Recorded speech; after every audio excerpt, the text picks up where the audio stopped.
Before we begin, take a moment to get comfortable. Let your arms go heavy, your breath slow. And as you listen, feel free to leave a comment sharing what time it is, where you are, and what city or village you're listening from. It's love to know. And if you'd like more quiet stories like this one, don't forget to subscribe so they gently appear when you need them most. Now, let's begin. The desert doesn't keep names. Well, winds shift the dunes, dry air erases carvings. Can't even the strongest pillars crumble when left too long beneath a sun that never forgives. But if you stand still enough in the ruins of Palmyra, long after the tour guides have gone and the light has softened into gold, you might feel it a presence that doesn't belong to any stone or statue. It hovers, not loudly, just barely enough to notice, like the leftover scent of someone who left the room a century ago. They say there was a woman here once. She wore no crown. She held no army. She owned no land, a coma, but she knew the emperor's true name, not the one carved in Latin on Roman coins, not the name sung in chorus by slaves at the border fortresses. She knew the one he was born with, one his mother whispered into his ear before the Senate gave him a better one. And for a while, that knowledge was enough to terrify the empire. But of course, this is Palmyra, a place where empires once met and broke apart like clay pots. And the woman, like the name, didn't last. In the 3rd century, Palmyra was no backwater. It was a hybrid city, half Roman, half Aramaic, with touches of Persian, Greek, and Nabatean tucked into its corners. Trade caravans wound through its colonnaded streets like veins, feeding a giant stone body. Merchants came for silk, for incense, for information. And yet, it was also a place where gods were bartered alongside spices.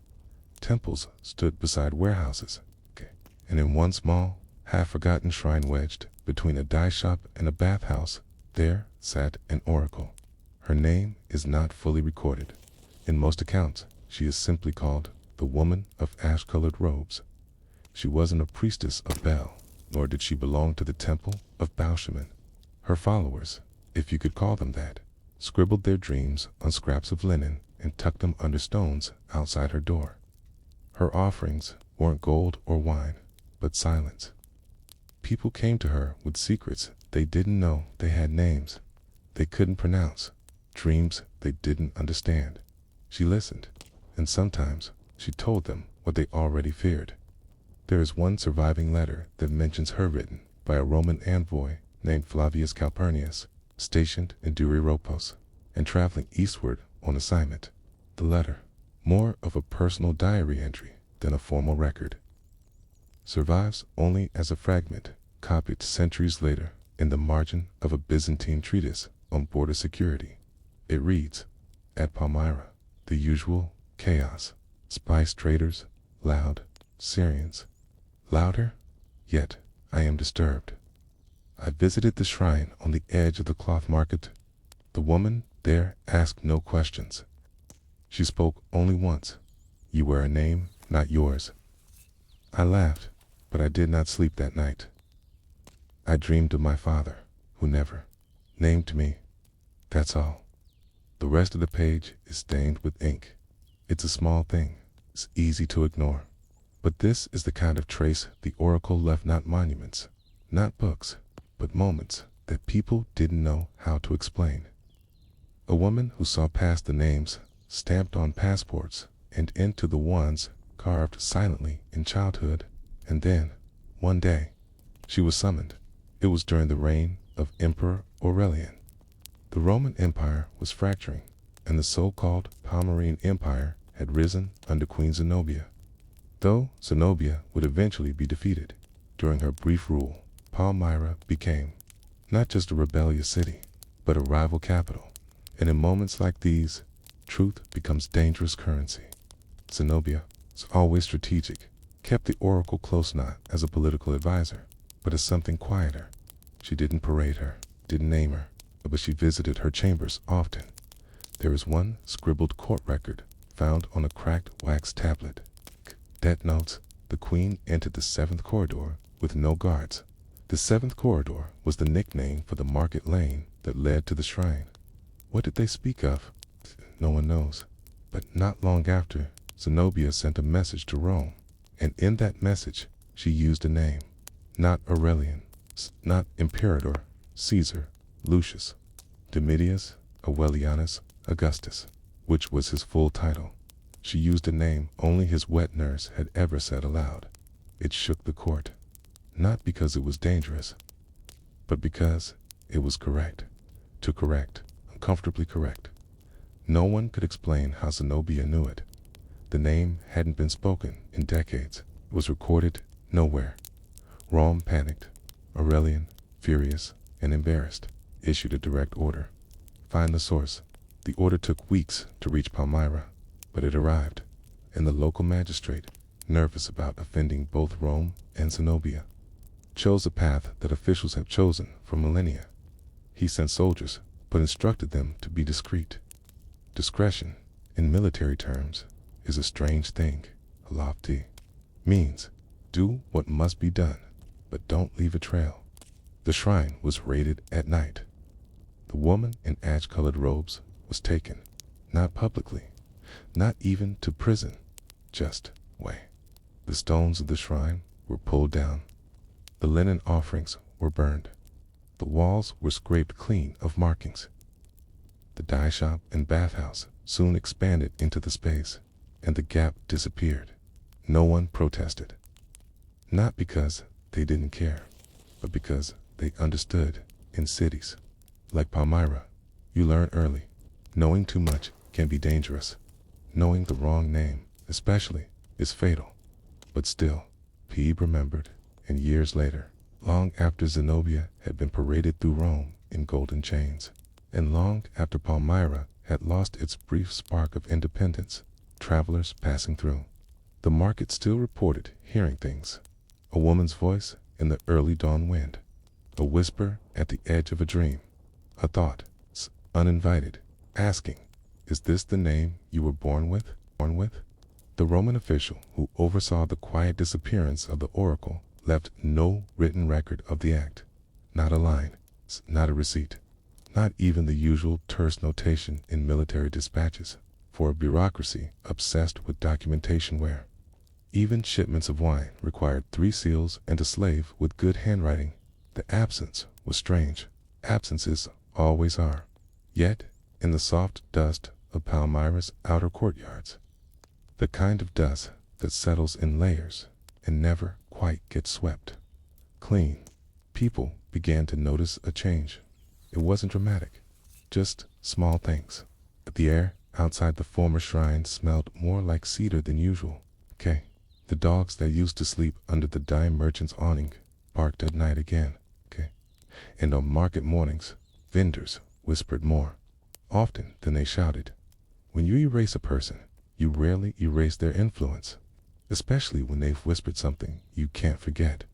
It's likely she was taken east. Not to Rome, not yet, but to a quieter holding station. Maybe in Emesa or Antioch, where prisoners were kept in legal limbo. A place where a person might be questioned, but not tried. Contained, but not acknowledged. You have to remember, this was not a time of open courts or due process. The idea of a public trial was reserved for senators and spectacle. For everyone else, especially women who claimed knowledge without a temple's permission, justice moved in back rooms, along corridors with no windows, in stone basements designed to forget sunlight. We don't have a record of her route, but we do have other routes. Courier logs, caravans intercepted, stolen temple inventories. And if you look closely enough, you find a strange pattern. In the months after Zenobia's rebellion failed, several Roman outposts reported hearing of a woman who speaks no name, kept in a guarded room along the East Road in Apamea. Scribe noted that an unnamed detainee requested scraps of papyrus, not food. In Zeugma, a local clerk registered an extra ration allotment to an unnamed captive, but adjusted it weekly, citing irregular appetite due to silence. And then In one marginalia of an Armenian monastery, scroll not Roman, but Christian monk named Baka connotes, there is a woman in the governor's custody. They say she remembers things she never saw. She watches the river without blinking. They fear her, yet she speaks softly. The monk doesn't say where she was, or why he saw her. He simply adds, her hands are stained with dye, though she owns no cloth. It's a small thing, an observation without comment, but dye was rare, controlled, and expensive. Staining of the skin suggested long contact with indigo or ochre materials, usually reserved for scribes, weavers, or those who handled offerings. Was she still practicing? Was she still whispering names? The Roman world was uneasy with things it could not name. There's a reason emperors changed their titles so often. A reason rulers were crowned with words, and not just laurels. Language meant control. Naming meant power. And the fear of the unnamed of, something outside language said, deep in the cultural bones of the empire. So what happens when a woman refuses to name, or worse knows, the name you thought was lost? The logistics of her imprisonment suggest uncertainty. She wasn't executed immediately, which tells you something. Rome, for all its brutality, was also cautious, especially when something veered into the realm of unsettling, but not illegal. The emperor's advisors likely debated, was she a sorceress, a spy, a fraud, or something harder to define, something that pierced the soft center of identity and made them question their titles. In bureaucratic terms, that's the worst kind of prisoner, the kind who exists between categories. Meanwhile, in Palmyra, silence had begun to settle like a second dust. The shrine site had been absorbed into a new construction project, part bathhouse, part garrison housing. Soldiers rotated in and out. The local priesthood distanced themselves from the oracle's memory. Even Zenobia, defeated and humiliated, had ceased all mention of her. But silence never truly erases. It mutates. A few decades later, a traveler named Gallus Cassinese passed through Palmyra on his way to Egypt, a minor Roman functionary. Gallus wasn't interested in shrines or oracles. He was obsessed with water. His surviving logbook, unearthed in Oxyrhynchus, is filled with notes on aqueducts, cisterns, and the relative freshness of bathwater from city to city. But one entry, dated to 88 CE, stands out. Water in Palmyra fair, though slightly bitter. Locals believe, ground cursed in market quarter, reason given, avoided by children. Trader mentioned old tale of woman who swallowed names. No further detail. Curious. No further detail. But there it is again. The trace, the suggestion of something remembered without being taught. Story that children knew, not because they were told, but because the air whispered it. We'll never know if she was released. But by the time the 4th century arrived, canned Christianity began to overtake the old Roman gods. There emerged a curious trend in hagiographies, the stories of saints. Several early saints from the eastern provinces, particularly in Syria and Mesopotamia, mention encounters with a silent woman or a prophetess without a name. She appears in passing, often in dreams or visions. She gives no commands. She offers no scripture. But in each tale, she asks a question. Is that your true name? In the account of Saint Simeon the Stylite, written a century later, he recounts a vision in which a robed woman stood beneath his pillar and said, even pillars fall if they stand on false names. His scribe recorded the phrase, puzzled by it. No interpretation followed, simply sat in a record like a pebble in the shoe, hard to ignore, impossible to dislodge. Was this poetic device, recycled myth, or a ghost memory of the oracally shaped, renamed, but never erased? One last detail, almost too small to notice, comes from a collection of amulets discovered near Palmyra in the early 20th century. Among the scraps of inscribed lead and carved bone was a copper disc, worn smooth by age. On one side, a faint spiral. On the other, in Aramaic. She remembered the name. No further explanation, just that. And perhaps that's all there is to say. Because, in the end, history often forgets, on purpose, especially when what's remembered makes the powerful uncomfortable. But the woman in ash-colored robes didn't need monuments. Left no statue, no tomb. She left a question, and even now, in ruins filled with the sound of shifting sand and wind, it still waits to be answered. What name do you carry that isn't truly yours? You find yourself walking again, slowly across the remains of Palmyra's colonnaded street, where the wind still murmurs between broken pillars and sand piles in the footprints of long-forgotten feet. There is no shrine now, no altar, no incense. It's just the sun-bleached silence of a city, once alive with the trading of goods and the even quieter trading of secrets in most ruins. It's the stone that speaks. But here, in Palmyra, it's what's missing that calls to you. Not the columns, not the temples, not the Greek inscriptions, but something beneath it all. Something that isn't buried so much as ... erased. The Oracle of Palmyra had no temple left, yet her absence remained a structure. And in that absence, history continued to unfold. Let's move forward in time, not far, just a generation or two, to a world where the empire had shifted, where emperors no longer declared themselves divine with boldness, but instead walked a narrow path between traditional Roman reverence and the rising wave of Christian monotheism. By the early 4th century, names had become even more politically delicate. Identity, once performed in public marble, had retreated into hidden codes. The Christian converts, increasingly powerful, yet often persecuted, used secret names and symbols.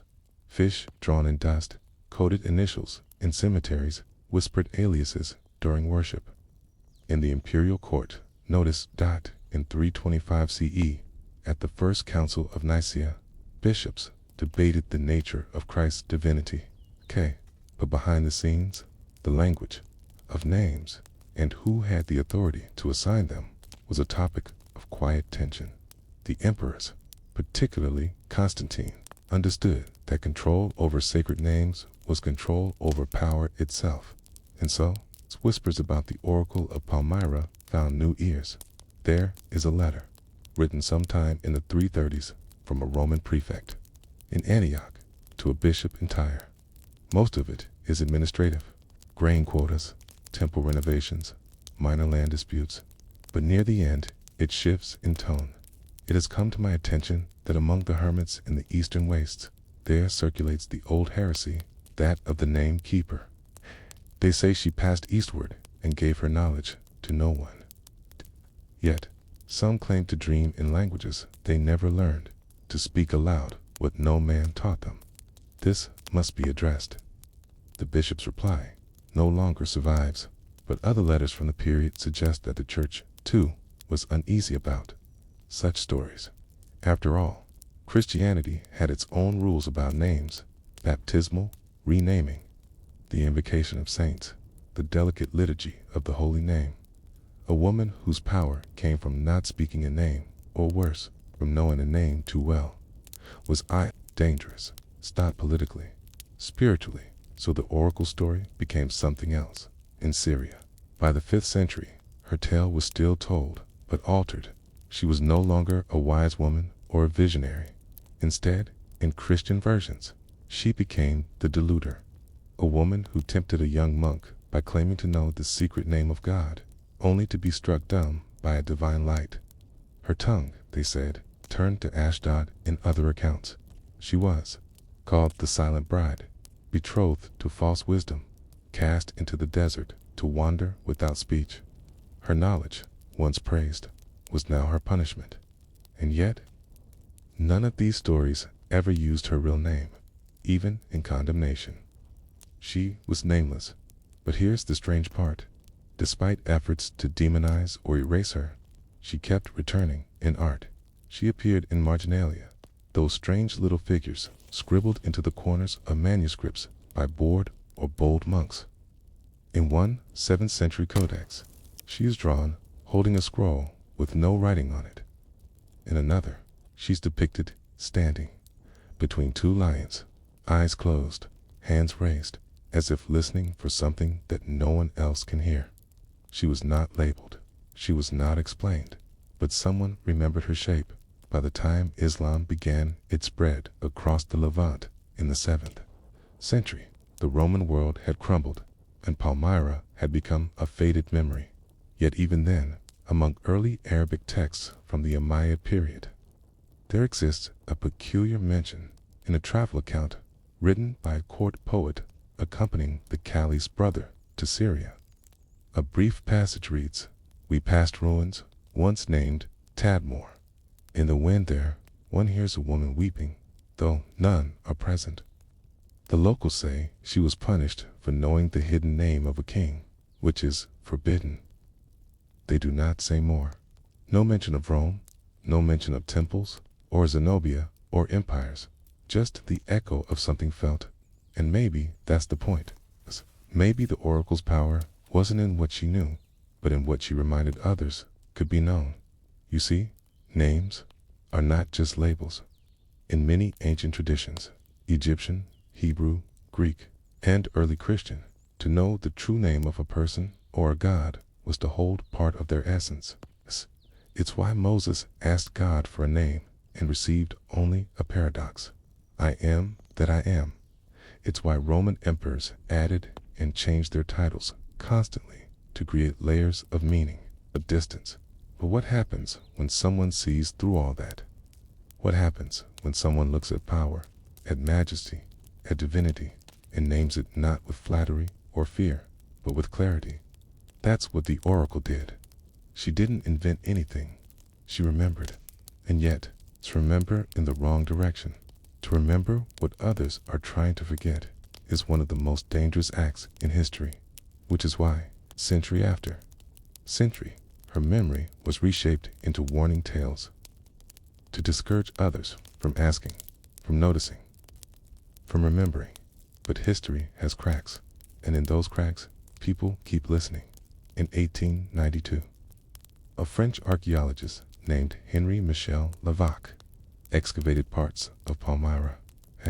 Was primarily interested in tomb inscriptions and trade routes, but in his personal notes, never published, just scribbled in pencil in a damp leather notebook now stored in the Musée d'Oom, he wrote the following: "In a buried chamber near the collapsed portico, we uncovered remnants of an altar built into a household wall, not a public space, domestic. Nearby, an inscription, too faint to preserve, could only make out 2 letters, N, and a perhaps part of a name, or perhaps the word for breath. Then, underneath, he added, the workers refused to touch the room after the find. Instead, it belonged to the woman who knew the emperor's bones. I asked what they meant. They would not answer. So what happened to her?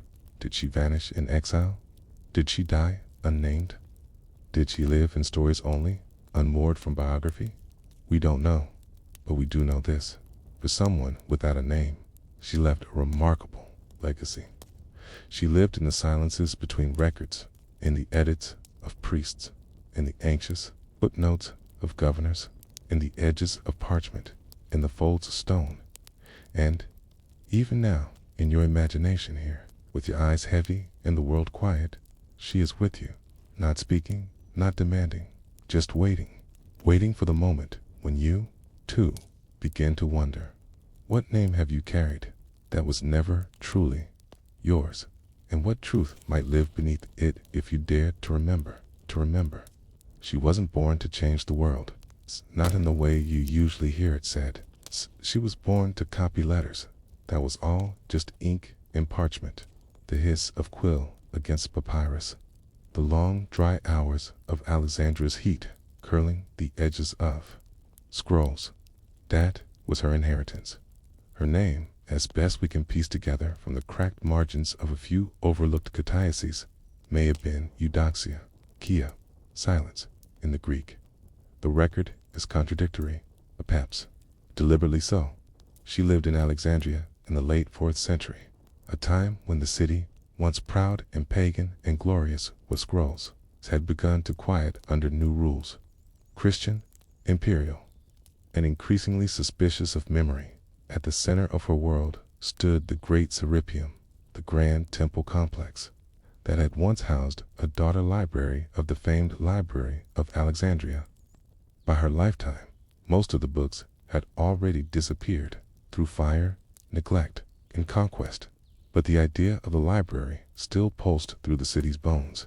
There were still scrolls, still scribes, still men and women who believed that writing things down could hold back the floodwaters of time. Her father was one of them.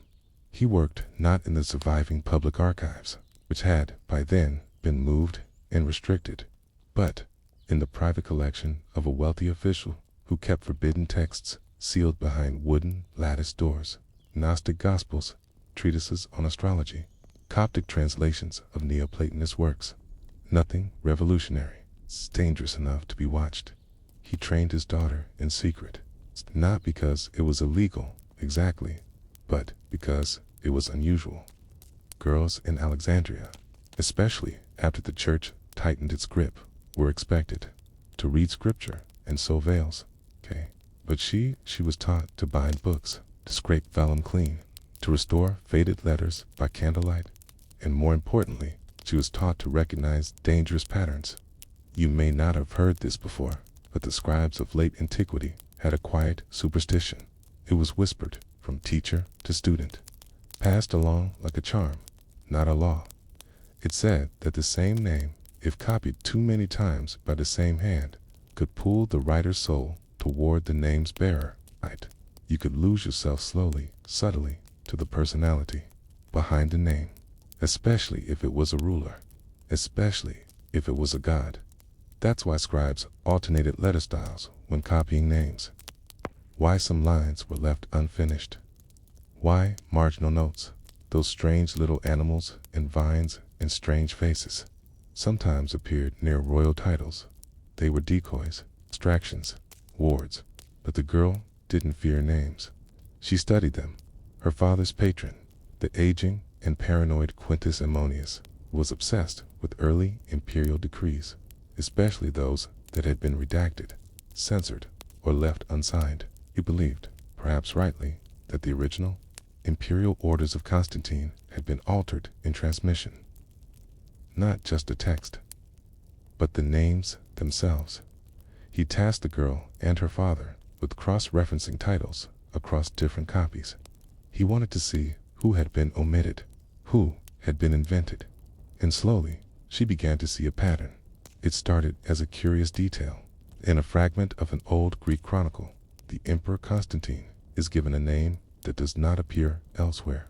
Pontifex Ialste, bridge builder of justice. That alone isn't strange.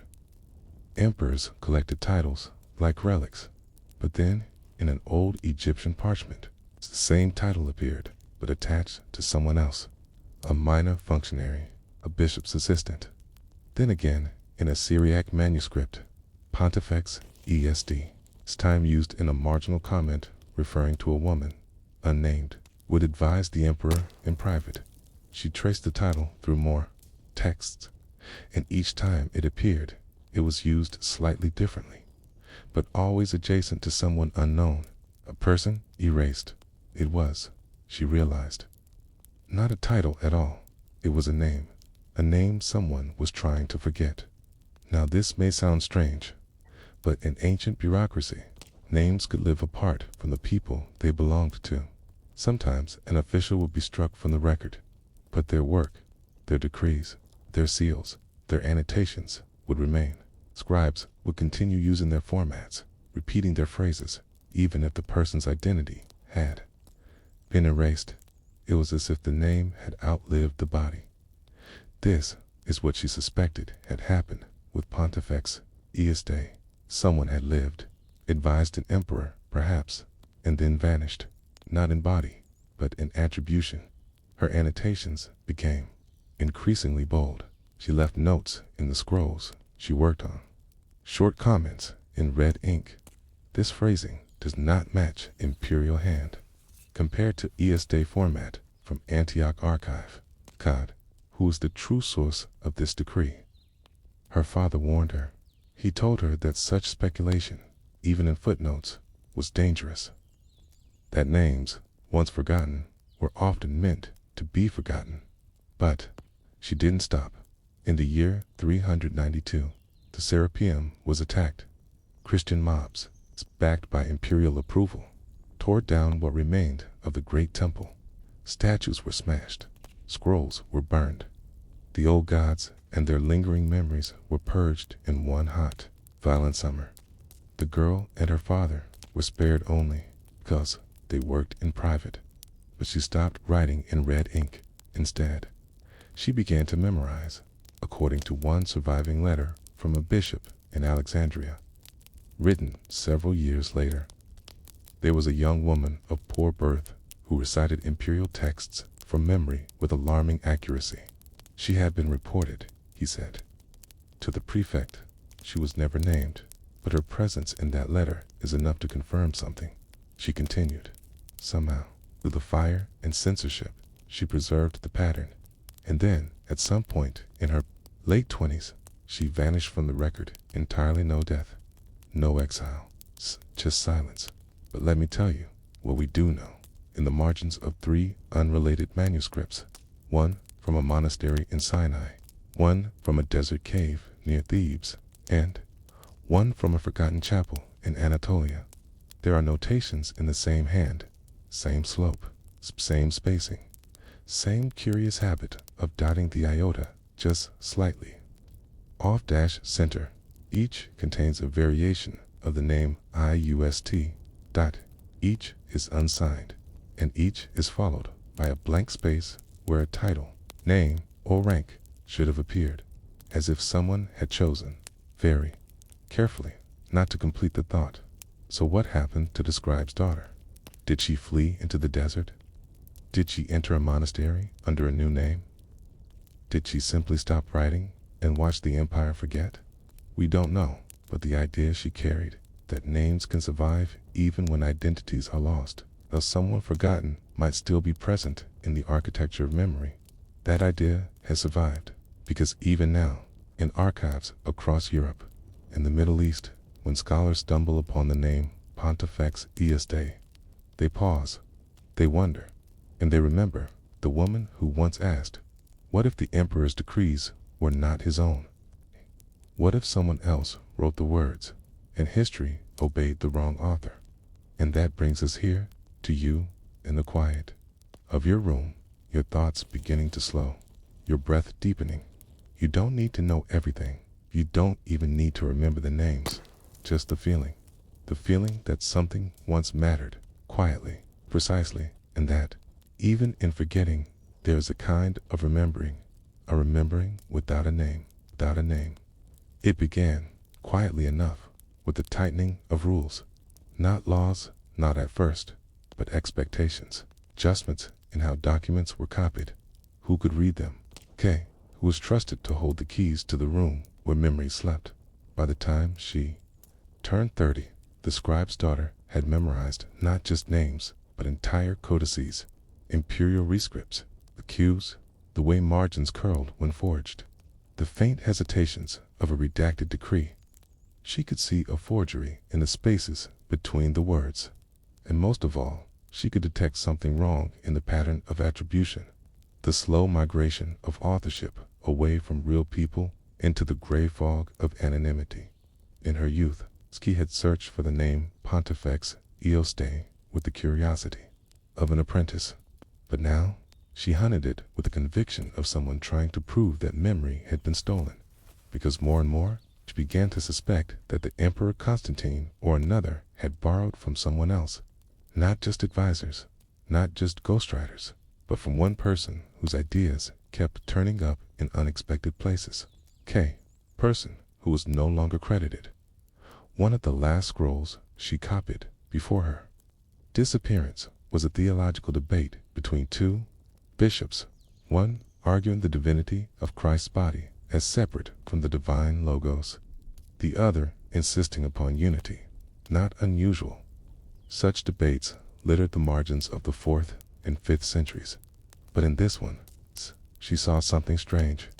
Buried halfway through a reply intended, it seemed, to be a refutation of Gnostic claims, was a phrase: "Let the bridge to heaven be built from justice, not blood." It wasn't marked, it wasn't cited, but it was familiar, almost identical to a phrase she'd found years earlier in an imperial edict attributed to Constantine. "Justice, not sacrifice, shall be the bridge to the eternal city." She turned to her private notes. There, in her father's old ink, she had copied an even older line: "Pontifex Est, the bridge who defies blood." It wasn't coincidence. It was a signature, not literal, of course, just the echo of a mind carried forward through words. Whoever this person had been, this ESD, they had written for emperors, for bishops, and now for no one. They had been erased, but not quite at the time. Alexandria was under the religious control of Bishop Theophilus, a fierce enforcer of Christian orthodoxy. He was known for purging pagan symbols, temples, and even certain manuscripts considered heretical or simply confusing. It is believed that during his reign, hundreds of scrolls were quietly repurposed, cleaned of their ink, rewritten over, or simply hidden so deeply that even their guardians forgot where they were. And yet, a few survived. Not because they were protected, but because they were overlooked, smuggled out, buried in jars, folded inside the covers of Bibles. It was through these half-yearsed pages that she chased the vanishing trail of Ius Te. She began copying phrases, fragments sent to blank pages, patching them together, whispering them aloud to herself in the candlelight. Sometimes, it is said, she would speak the words backward, as if to undo their erasure. But she was not alone. Someone was watching. In a letter from a monk at Cetus, one of the desert monasteries outside Alexandria, there is a curious passage written in the year 397. It reads, "The woman who writes names without owning them has been seen at the well again. She speaks of the bridge, but she will not say who it led to. Some say she is touched. Others say she remembers things better than they were. I say she waits." We can't be sure if this refers to our scribe, but the phrase "writes names without owning them" is peculiar. It implies that she transcribed identities without claiming their truth. A dangerous game in a time when writing was as close as one could come to authority. To write was to affirm. To remember was to resist, and she had done both without permission. At some point, she stopped appearing in known archives. No more marginal notes, no copied scrolls, only the ghost of her handwriting, found years later in the binding of a Syriac translation of De Principis by Origen. Hidden in the leather fold was a single phrase, scrawled quickly and almost illegibly. The one who named the emperor was not the emperor. It is one of the last surviving pieces of her hand. But what does it mean to know a name? In Roman times, especially among imperial elites, names carried layered meanings. A man might have 3 or 4 names: prenomen, nomen, cognomen, sometimes a signum or title earned through deeds. But some believed there was a 5th name, a true name, hidden, perhaps even unknown to its bearer. In ancient Egyptian belief, knowing a person's true name gave you power over them. This idea survived in echo through Greek magical papyri and even certain Gnostic sects who believed divine beings had names that could summon or bind them. It's possible that our scribe believed something similar, that by tracing the phrases, the echoes, the marginalia, could uncover the emperor's true name, not just his given title, but the source of his power. And if that name turned out not to be his at all, then history had been misattributed. The story of empire, the rise of the Christian state. The law codes, the theological decrees, might have been written by someone else, someone erased, in a 9th century palimpsest found in a monastery near Mt. Athos. There's a partial copy of the Codex Theodogenes, a great compilation of imperial law.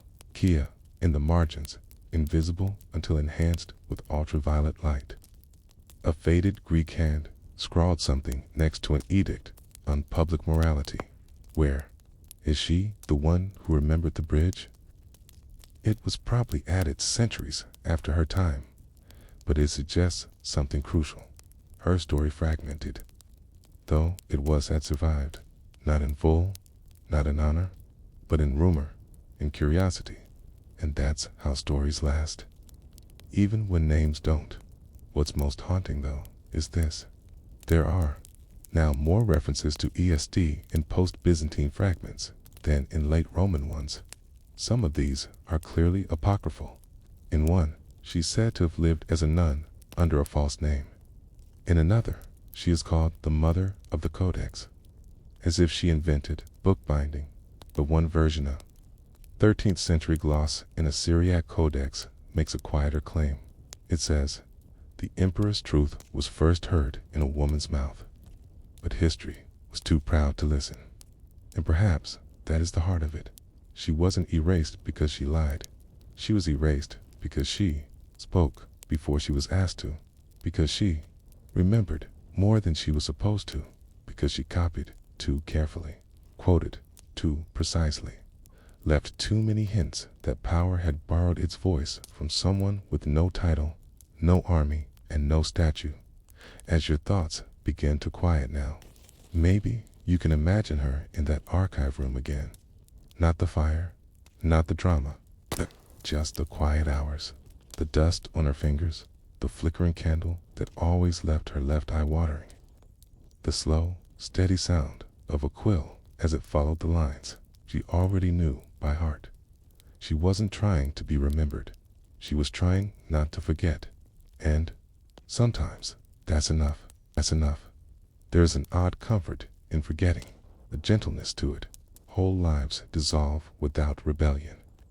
Whole cities sink under sand or time, not because they were hated, not because they were punished, but simply because remembering took more energy than forgetting.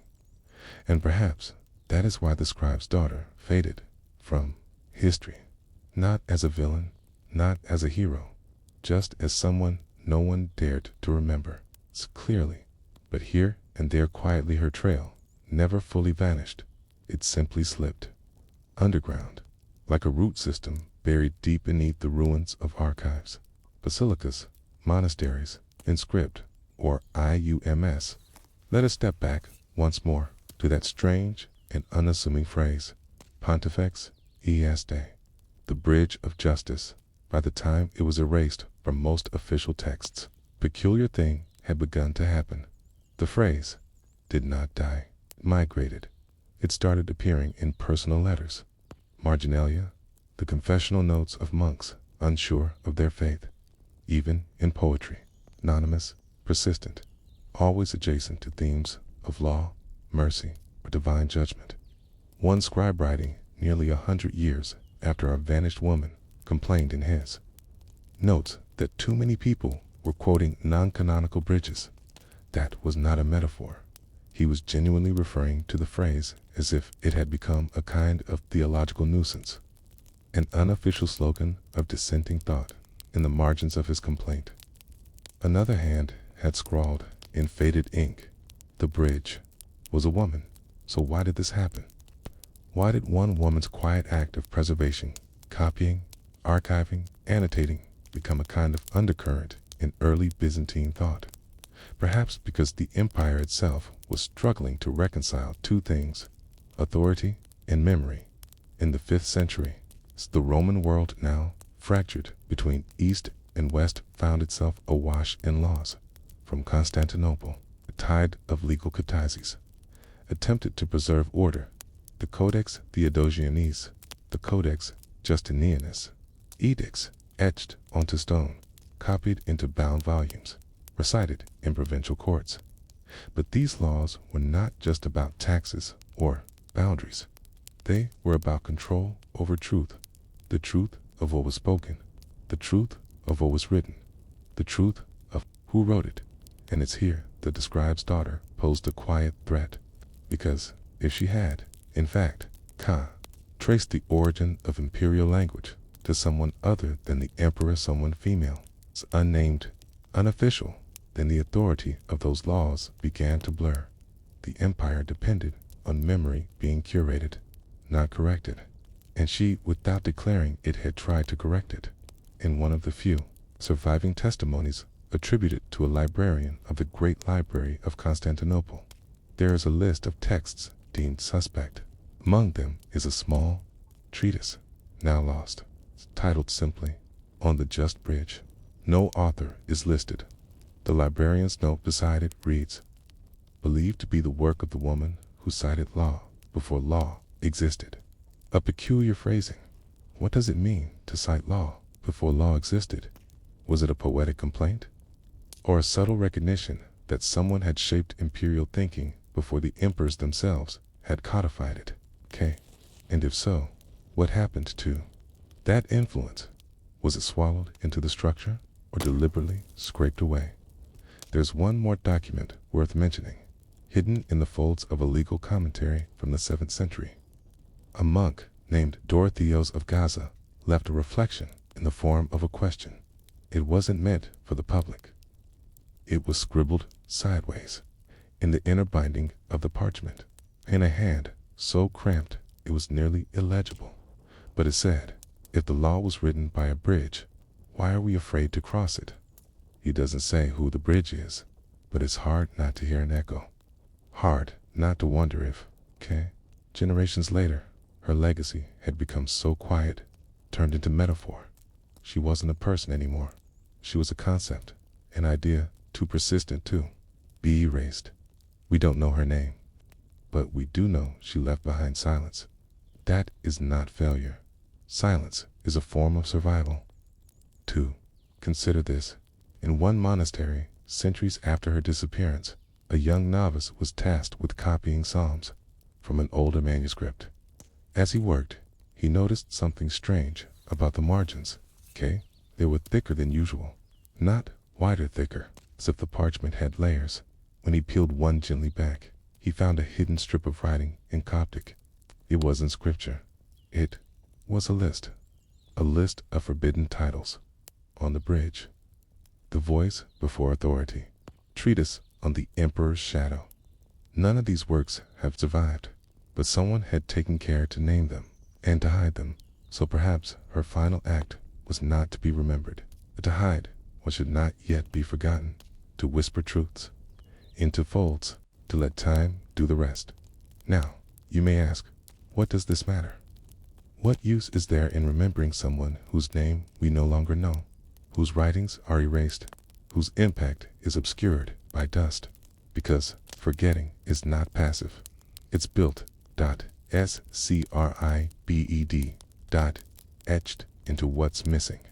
When a name vanishes from an archive, when a quote goes uncredited, when a woman's careful scholarship is recast as coincidence, that is not just loss.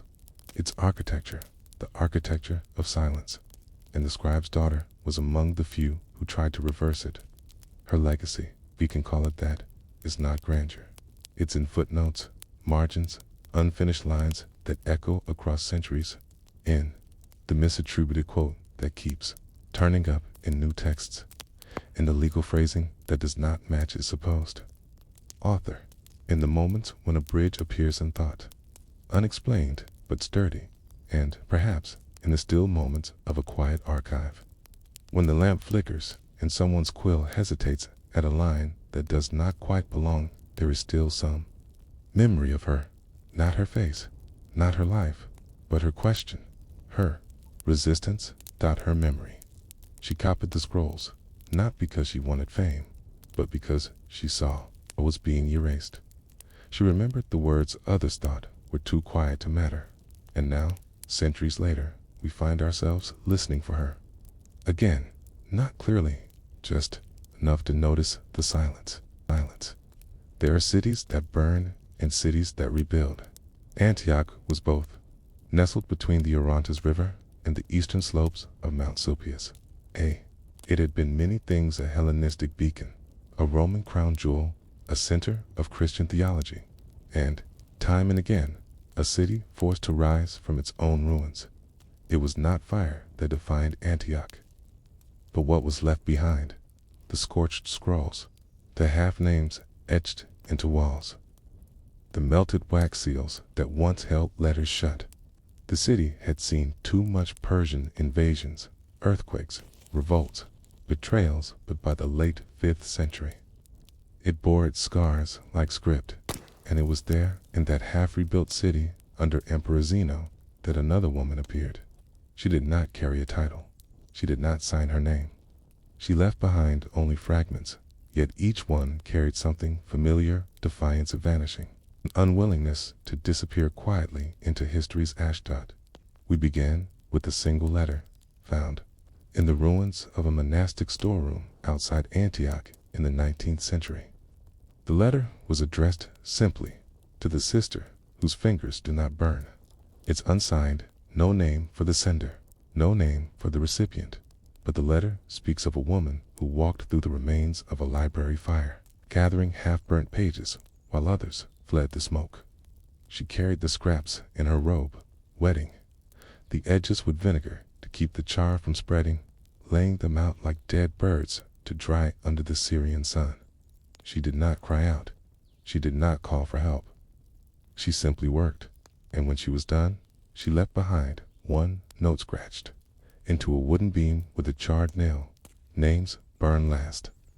Remember that. There is no record of who she was. Some believe she was a widow of one of the scholars, killed in the anti-Chalcedonian riots of 475. Others think she was a nun, possibly a former student of the famed theological school of Antioch. But the more intriguing theory is that she was a copyist trained to preserve not just doctrine, but memory itself. Whatever her role, she had chosen to stay when the library burned. The fire wasn't random. Religious factions in Antioch were in constant flux: the Monophysites, the Chalcedonians, the Nestorians, vying for theological ground. In that year, one bishop's exile had triggered a retaliatory arson.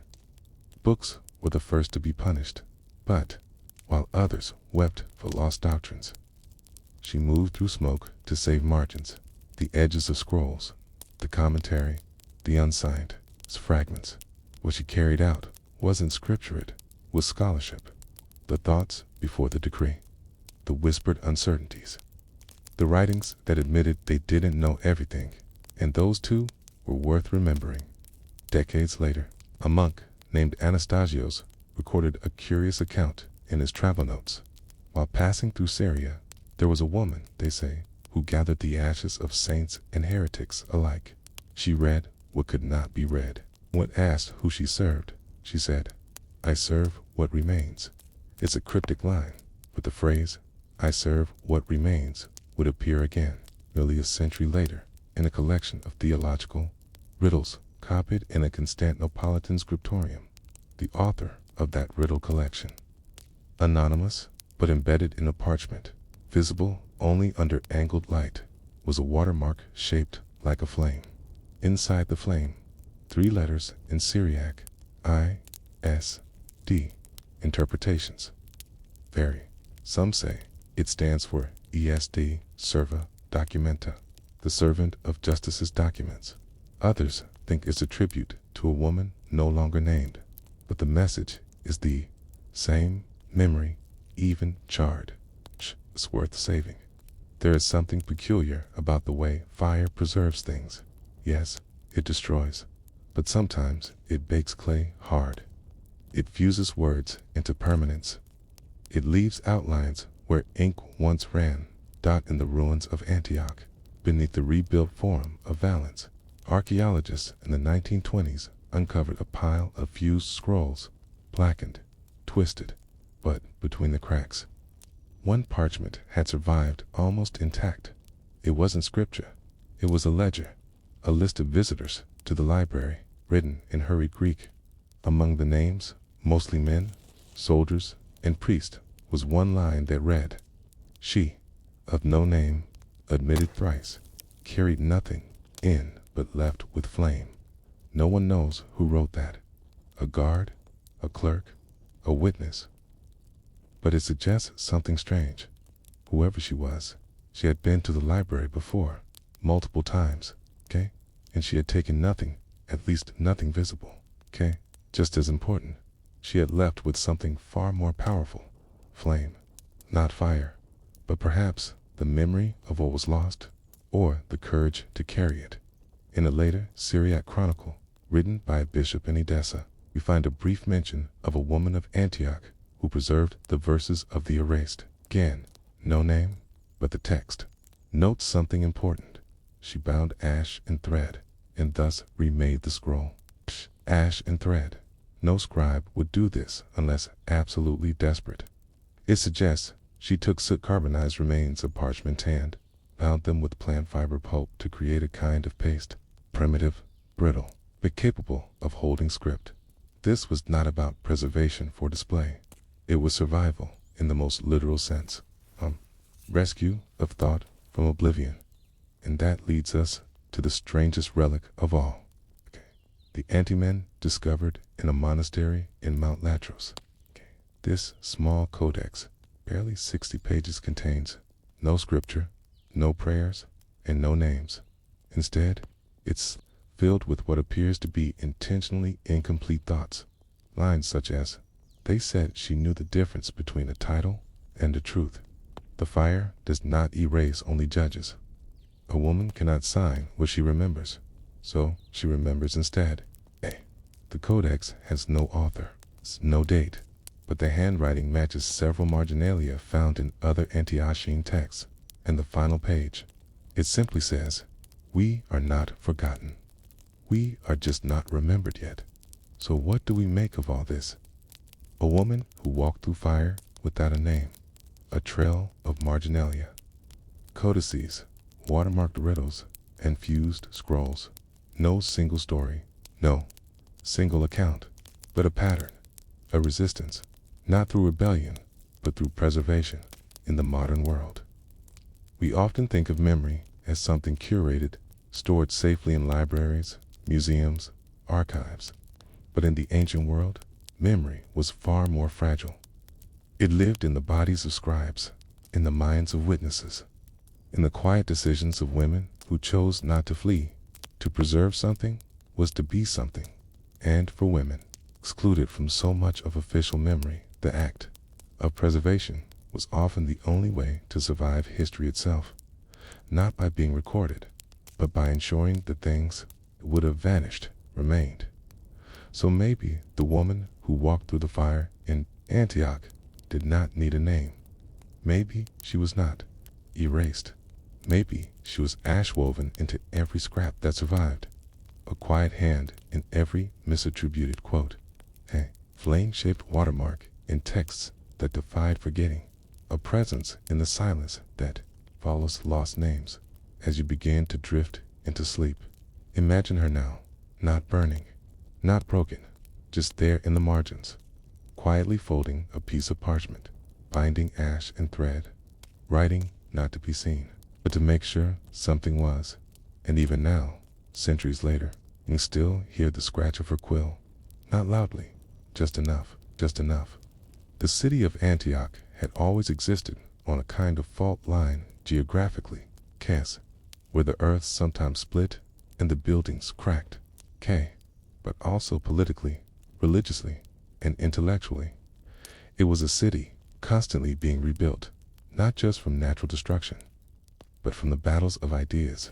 By the early 6th century, the fires that had swept through parts of Antioch in 475 were already distant memories to the next generation. New churches had been consecrated. New schools had emerged under imperial patronage. A new library had even been proposed, this time with stricter theological oversight. But not everything lost had been replaced, and not everyone forgotten had disappeared completely. In the back room of the new scriptorium, in a building built from the stones of the old, there was a drawer that did not belong to the new order. It was not labeled, did not contain official PayPal documents, nor imperial correspondence.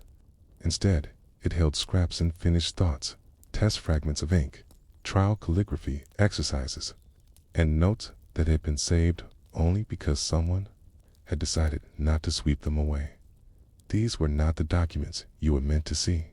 They were the footnotes of a world unraveling. Among them, scholars, centuries later, would discover a peculiar slip of parchment, small, browned by time, and mostly illegible except for a phrase in red ink. Where her finger touched, the wax refused to melt. That phrase has troubled historians for decades. Some believe it is a metaphor.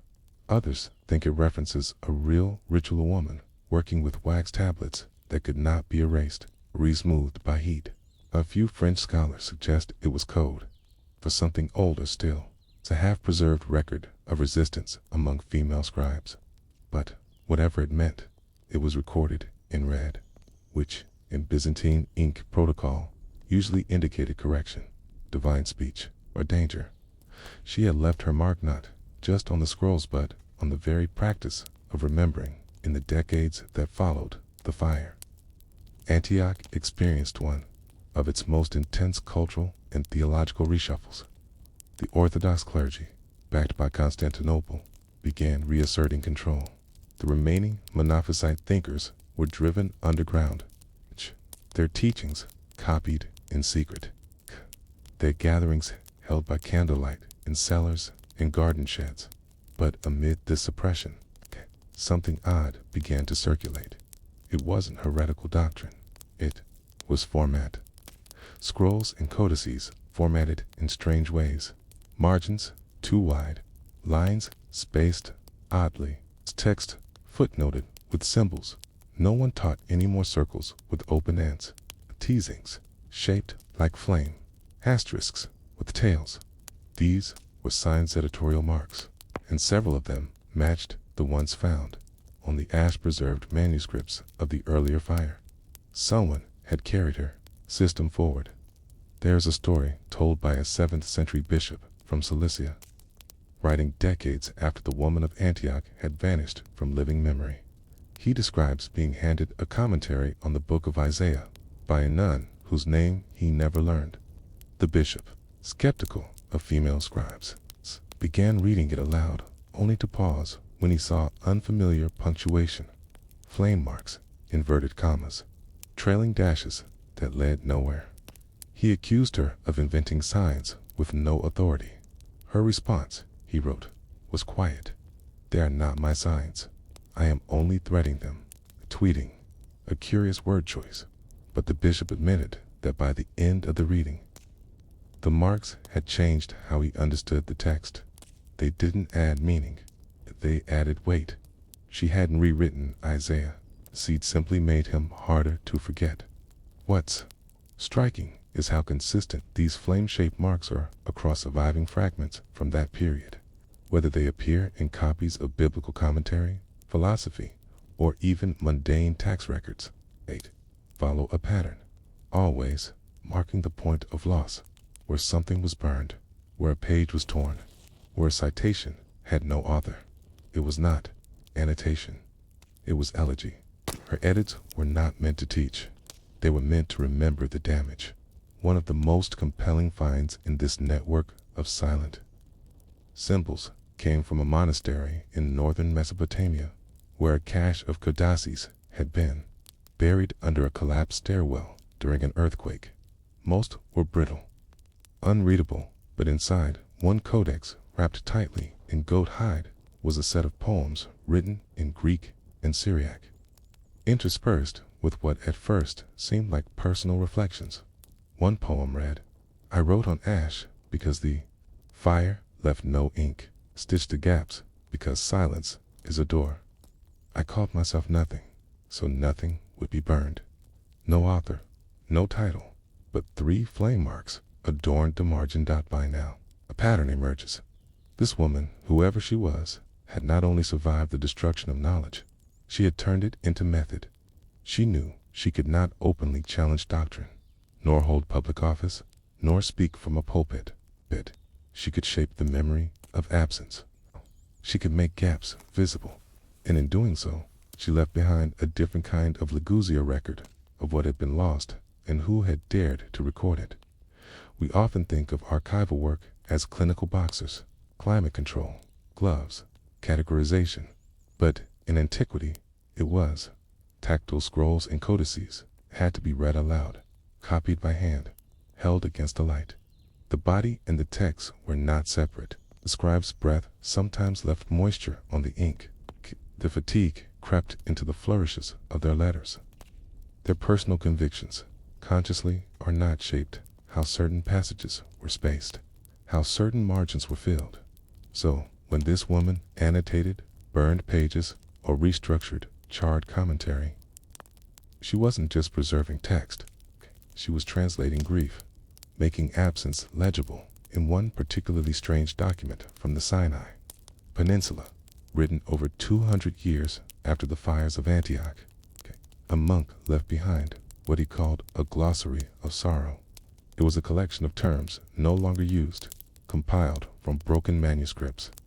Most are unreadable, but the introduction ends with this line: "She taught us how to mourn what we cannot name." Who she is, the monk never says. But again, the trail seems familiar, and so we return to the notion of threading. Threading is not dramatic. It is not heroic. It is slow, repetitive, humble work, stitching what is frayed, holding what is falling apart. That's what this woman did. She threaded the silence. She gave shape to what had been scorched, not by rebuilding empires or shouting in public squares, but by noticing what everyone else allowed to disappear. Her contribution was not addition. It was insistence, insisting that absence counts, that silence is not emptiness, that margins matter today. Historians and archivists who studied this network of flame marks, marginalia, and silent symbols have begun to catalog them under a quiet label, the threaded canon. It is not an official term. It does not appear in textbooks, but in the whispered corners of academic conferences and niche journals. It's gaining momentum, this idea that the gaps in the historical record are not just voids, but voices. And at the heart of that idea is a woman who may have never spoken aloud, but who rewrote history one burned edge at a time. She is not remembered for her sermons, because she gave none. She is not credited in footnotes, because she signed nothing. But she changed how memory feels. She taught us to recognize the weight of pages that should not have survived, and more importantly, she taught us to read anyway. Imagine her now, not as a rebel, not as a ghost, but as a weaver, her fingers blackened with ash, her needle made of borrowed ink and broken grammar, sewing together what could not be saved, but would not be allowed to die. To die. Let's begin in silence, where many of history's stories have ended, not because nothing happened, but because what did happen was either erased, suppressed, or considered too minor to remember. But as you've come to know by now, this isn't a place where we honor loud victories or headline conquests. This is a quiet corner of the past, where the ashes still whisper and the margins still breathe. And in those margins, the woman who refused to sign her name did not vanish. She multiplied, not through legend or miracle, but through repetition. Centuries passed. Empires that had once towered over Antioch weakened. Earthquakes cracked its bones. Its plagues stripped away its flesh. New religions, new languages, and new rulers reshaped the land. By the 9th century, the old libraries had become foundations for mosques, barracks, or ruins, covered in dust and in different grass. But still, in the small monastic schools and remote scriptoria, signs of her presence endured. Not her image, not even her handwriting, but her way of holding silence in the eastern deserts of Anatolia. A strange fragment was recovered from a pile of waste parchment, used not for teaching or worship, but as a lining for sandals. Its outer layers were scuffed, brittle, nearly worn smooth by centuries of human footsteps, but inside, protected, by obscurity, or 4 lines of poetry and 2 flame-shaped marks. One of the verses reads, "The ink is not to teach you what was known, but to keep the hole from widening." And there, again those marks, as if the parchment itself remembered her fingers. But more astonishing was what followed on the next line. It's written in fainter, less certain strokes, perhaps a student's hand. She told me the emperor's name is not important, only that he once breathed. By now, many scholars had begun dismissing the notion that a single woman could be responsible for the enduring, threading of this silent editorial tradition. Perhaps it was a movement, they argued. Perhaps it began with her, but then evolved into a genre much like mystic glossing or scholastic commentary. But here's where history, dull as it may seem, resists simplification, because at the heart of her method was not just theology, poetry, or memory. It was resistance, quiet resistance to the belief that power alone decides who gets remembered, that only emperors get names, that only scribes with official seals can speak. Her method told a different story, that even if you wrote in the margins, even if you burned with the scroll, your presence could still be felt. There's a chapel in what was once northern Syria, tucked into a cliffside. It was abandoned long before the Crusades. Its frescoes have mostly flaked away, and no inscriptions remain on its altar. But in the dusty alcove near the apse, someone carved 4 characters deep, small and weathered by wind. They are not Greek, not Latin. They belong to no known alphabet. They appear to be directional markers, kind of. Mnemonic. 3, pointing outward. 1, looping inward.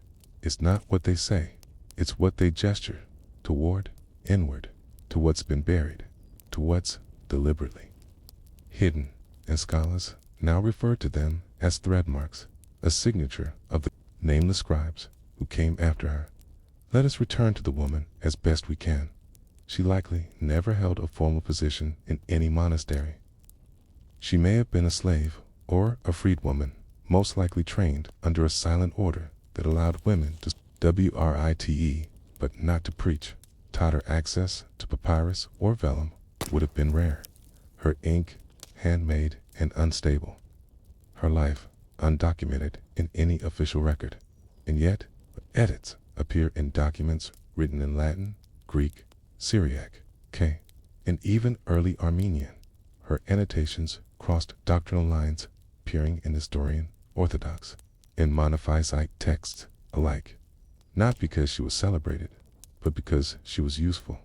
She offered a way to preserve what was fragile, not by rewriting it, but by quietly reinforcing its edges. Imagine a cracked window, sealed with wax, not replaced. That was her in one particularly dusty manuscript on the medicinal uses of myrrh. There appears a margin note. Speak softly to the wound. It already knows what's missing. No attribution, no context, but it's marked with her symbol, a small flame above a dash. And in that moment, a practical text meant for the treatment of infections suddenly becomes something more. It becomes a form of listening. Her work turned even the most functional writing into a prayer for the damaged. You might wonder how such quiet gestures survived the centuries, especially during the great purges of iconoclasm, the religious wars, the shifting empires. The answer lies in the very method of her invisibility, because she never declared herself, because she never published her own writings or sought to be known. She became ungovernable by memory. There was no statue to pull down, no grave to desecrate. She vanished into the structure of the text itself, like the grain of wood beneath varnish, like the breath between verses in a chant in the 13th century. Long after Antioch's political relevance had faded, a monk in Thessaloniki copied a fragment of an older scroll into the back of his recipe book. The fragment read, "Let the emperor's name be washed with time." It was only a word. He is dust. She is the one who cleaned the ink.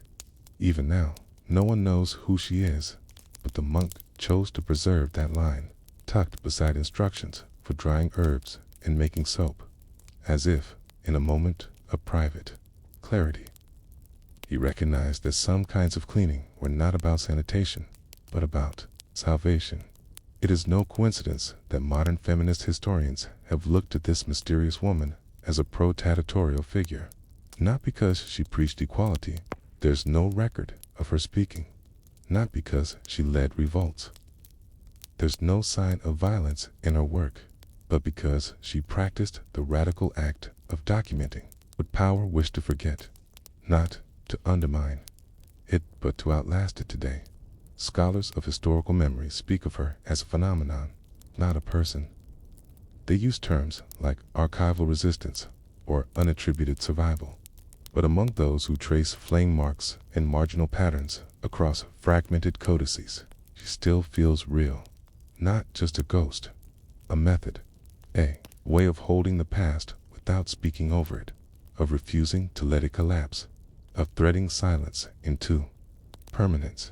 And so we arrive at the final idea that perhaps her greatest act was not her resistance, nor her clever edits, but her choice to remain, code-named to vanish from the indexes, to erase herself from credit, because in doing so, she built a tradition that could never be extinguished by execution, censorship, or fire. After all, how do you burn a voice that never claimed to be yours? How do you silence someone who never asked to speak, only to remember? And now you know what happened to the woman who walked through fire without a name. She didn't die in flames. She became the breath between the pages, the red thread in the margins, the silence that lingers after the last word is read. She is not gone. She is the pause in your memory and in the quiet of the night. When the world forgets its emperors and its palaces, her ink is still here, waiting. It began with a door, not a grand one, not flanked by carved lions or shaded by domes. It was a small, rectangular slit at the base of a convent library in the eastern hills of Carthage. You could walk by it a dozen times and mistake it for a vent, a place for mice or old drafts to slip through. And yet, that door is the reason we have what remains of the Threshold archive. Not because it opened easily or led somewhere obvious, but because it was built not for entrances, but for forgetting. And you're going to hear what happened behind it. Not all at once, not with sweeping dates or battles or speeches, but slowly, as it happened in the quiet lives of those who kept records. It's not names. The convent itself had stood for over 2 centuries by the time the archive began forming. Perched near a bend in the coast, its sisters were known less for their prayers and more for their ink. Carthaginian sunlight poured through their narrow windows onto worn benches where hands copied texts Roman, Greek, Egyptian, sometimes Berber, sometimes Babylonian. The women were not monks. They were translators, but no one called them that. Outsiders simply called them the margins, because they lived in the margins, and they copied the margins, and eventually they became the margins. The woman who would change the purpose of the threshold door was not particularly devout. She was not the abbess or even a senior scribe. Her name, what little survives of it, was Sabria, though that may have been a shortened form of something older, something pre-Christian. She was assigned to inventory scrolls too fragile for the main library, writings that crumbled if breathed on too hard, recipes in Punic, legal fragments from the Numidian courts, letters from Byzantine merchants warning of Roman taxes in the local markets. No one visited these texts, no one read them, but Sabria began cataloging them anyway, not for theology, not even for history, but for continuity. What struck her was not the content of the scrolls, but the gaps between them.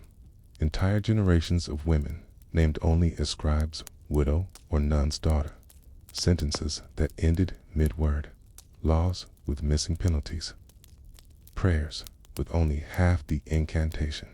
It was as if someone had begun to erase not just facts, but context. And so, she started her second archive. Not the official one, the one made of wax seals and dates and titles, but the one behind the small door at the base of the pot. The Threshold Archive. It began with a single packet, a folded cloth bound in copper thread, barely larger than a book. Inside were 3 fragments: a burial poem written on flattened reeds with the name of the deceased smudged out, a deed of marriage with a blank space where the wife's name should have been, a medical note from a midwife ending in a sentence that read, "Her eyes no longer shut." Sabria labeled the cloth unspoken names. She placed it beneath the floorboards, under the plaster shelf where no official index was kept.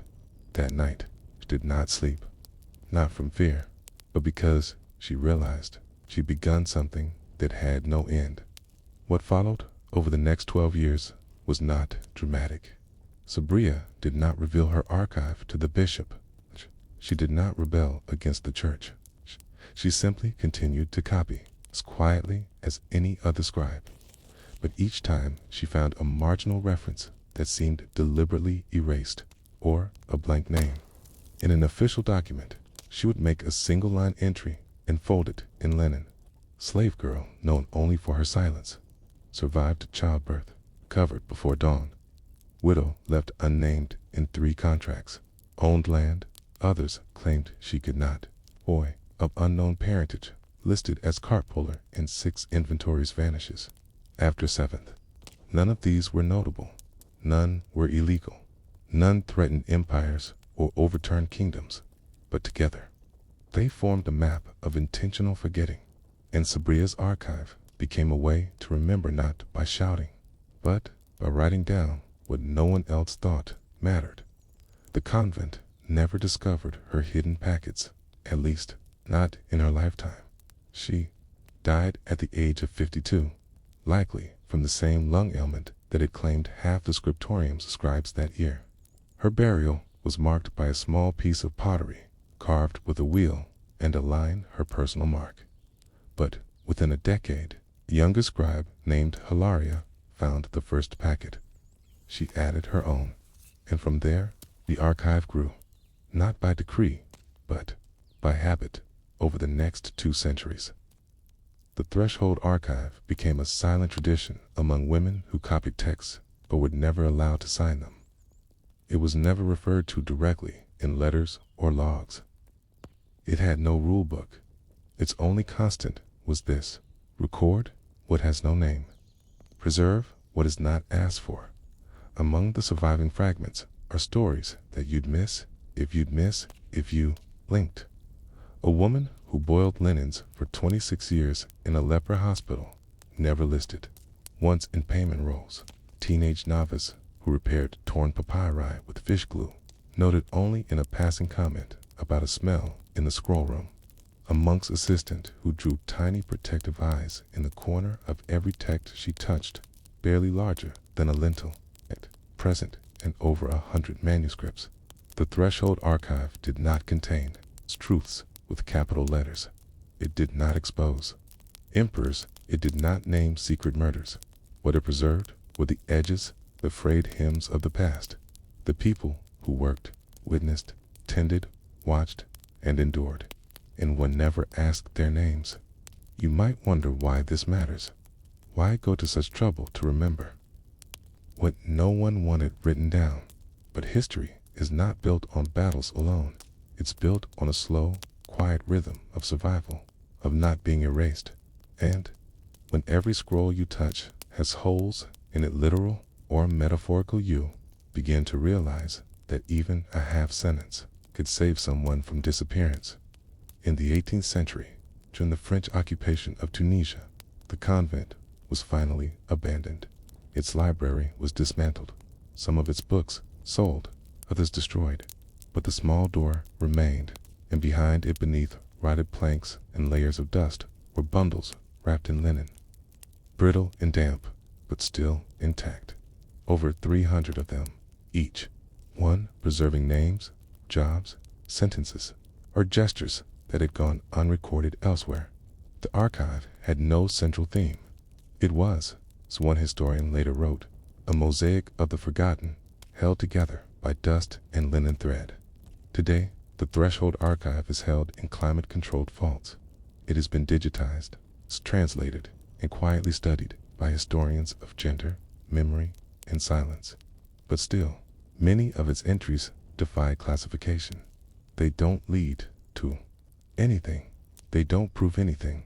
They simply are, which may be their greatest power, because in a world so obsessed with outcomes and significance, the idea that you could preserve someone simply for having lived even anonymously is quietly radical. And so, the door that no one noticed became something else. Not a way in, not a way out, but a threshold between silence and memory, between what is forgotten and what is chosen to be remembered. By the time the Threshold archive entered its second century, it was no longer a secret, but it remained unspeakable, not in the sense that it was forbidden, but in that it lived in the margins of memory. It passed from hand to hand, from scribe to scribe, without announcement or instruction. You might find a slip tucked beneath your inkstone one morning with no signature, no name, and, if you understood what it was, a fragment, a name, a note that had been carefully saved, you would know what to do. You would read it, you would add one of your own, and you would say nothing. You were part of the catalog now, a catalog of almosts. The term itself, almost, never appeared in official records, but among the scribes, it meant something very specific, a life or a moment that almost entered history, a dent, almost remembered, almost acknowledged, almost important, but not quite. And yet, those moments filled hundreds of linen packets, stacked in uneven rows beneath the threshold shelf of the Carthaginian convent.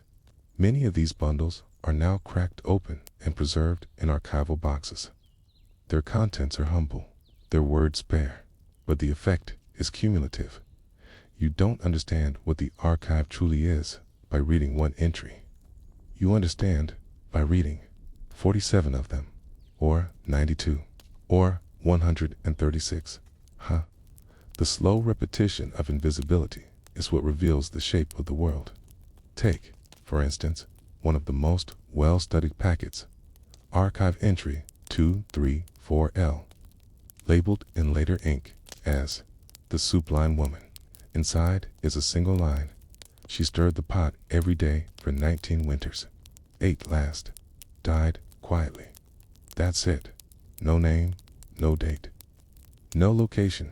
But this one entry shows up again, reflected subtly in dozens of other scrolls, receipts for lentils, ledgers with missing meals, small notes of thanks from monks. In each one, there's a reference to her, or the sister in gray, or the silent one by the hearth. The woman had no biography, but she had imprint, and through the archive, her life, though unrecorded, became remembered. Then, there's packet 122Q, 3 entries written in 3 different hands over 50 years, each about a boy named Silas. He began as a laundry assistant, no age given. He is mentioned for hanging washed linen on a winter morning and burning his hand on the copper pot. The second entry, key, 10 years later, calls him the one who ran messages to the coast, and notes that he could read and write, which surprised the merchant. The third, some 40 years after the first, records only this: Silas buried near the olive press. Wooden marker placed by Ismena. No other record found. It's unclear whether these entries truly describe the same person, but perhaps that was the point. The archive didn't exist to prove continuity. It existed to make space for it to give the benefit of doubt to lives otherwise scattered by time.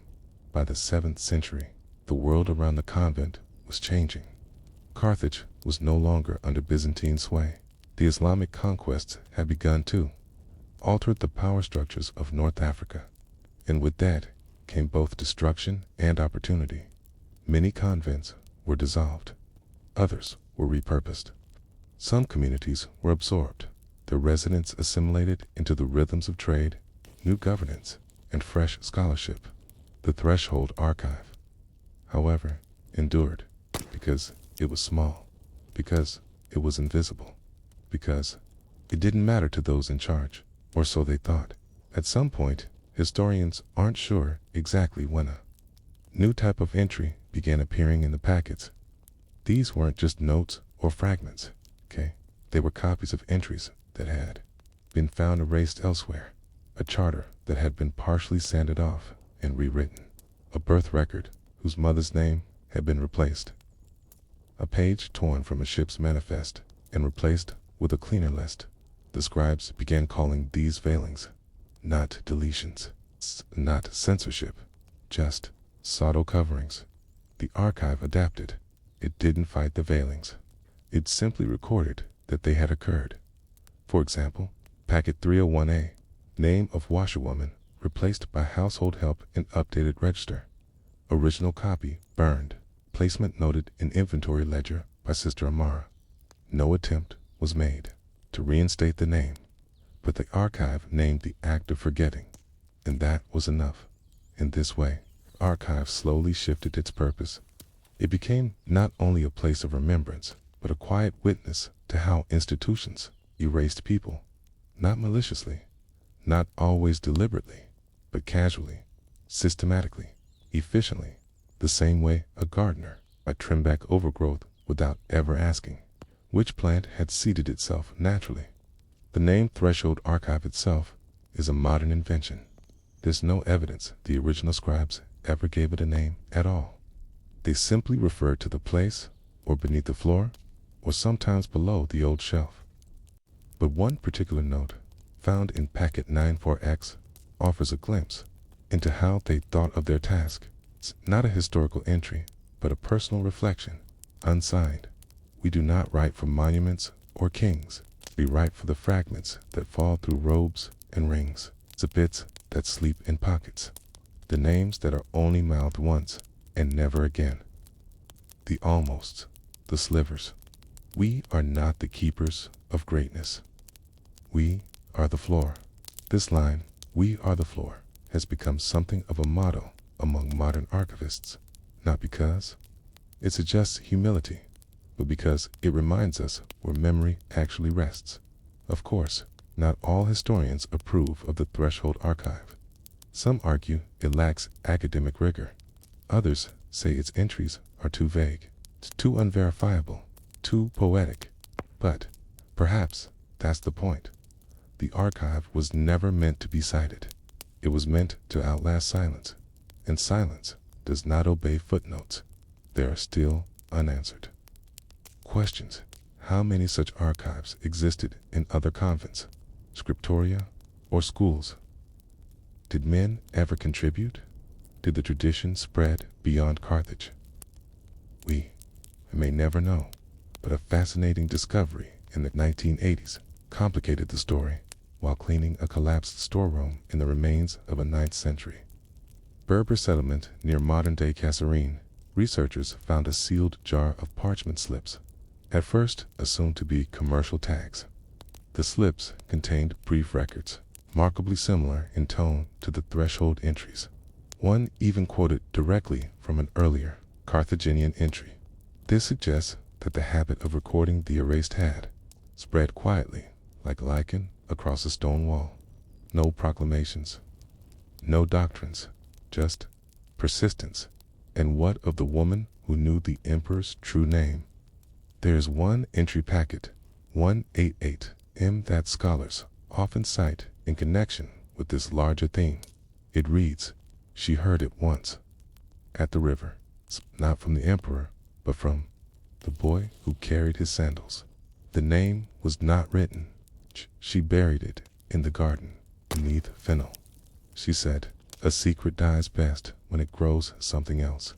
No one asked her again. Is this metaphor? Is it literal? We don't know, but it embodies the essence of the archive, a history of what nearly vanished. Recorded, not to explain, but to start it. The archive does not pretend to give us answers. It offers us presence. Presence without power, memory without monument.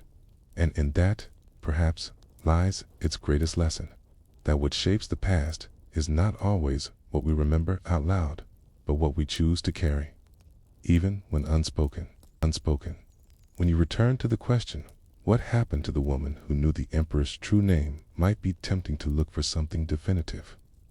A trial, a disappearance, a note of punishment from the palace. Something marked, something loud, but if the Threshold Archive teaches anything, it is that the truly dangerous knowledge, the kind that threatens structures, rarely met with spectacle. It is met with silence. The woman is never named directly in the archive. Get across the fragments of over 70 entries scattered across 2 centuries, there appears the faint outline of someone who matches the shape of that story. Not exactly, not completely, but enough. She is never referred to by a singular title. Sometimes she is the carrier. Times she is the woman of the 6th pot. Times just the one with the guarding keys. But the tone in which she is mentioned changes. Early entries treat her as common, domestic, anonymous. Midway through, her mentions carry hints of caution. Do not repeat what she says in the dark. Leave her fennel uncut. She watches the gates, but not with her eyes. And then, nothing. A gap. 50 years with no mention. And then, a whisper. The one they buried by the bend in the stairs. Let's return for a moment to the political climate of her time. We know that certain late Roman emperors, especially those in the eastern courts, began to adopt hidden names for ceremonial use. These were not the baptismal names, not the names known to the army or the people. These were secret throne names, used only in coronation rites, whispered by priests during the laying of hands. Why? 'Cause it was believed that to speak a person's true name was to invoke their soul, to access their authority. Tia. And if that name fell into the hands of the unworthier, the unclean, it could weaken the emperor's divine right to rule. This belief, while not officially canon, persisted at the edges of Roman spiritual practice, especially in areas where Roman rule met older traditions in Africa, Sten, in the Levant, in parts of Anatolia. The idea wasn't new. The Egyptians practiced it.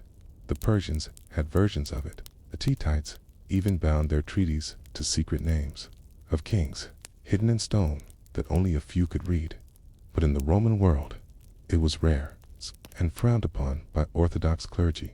So, if a woman, a servant, perhaps, or a steward's wife, had accidentally heard such a name, she would not have been punished publicly. She would have been removed, moved sideways, shifted, quieted, but not killed, because killing someone who knew the emperor's name was just as dangerous as letting them live. It suggested fear. It suggested the name mattered, and that's what the empire could not allow now. About that burial, the entry we're referring to comes from packet 276F. Written in a hurried hand, barely legible, and without the usual date marks. She asked for no rights. They gave none. Buried her by the bend in the stairs, near the drain that never worked.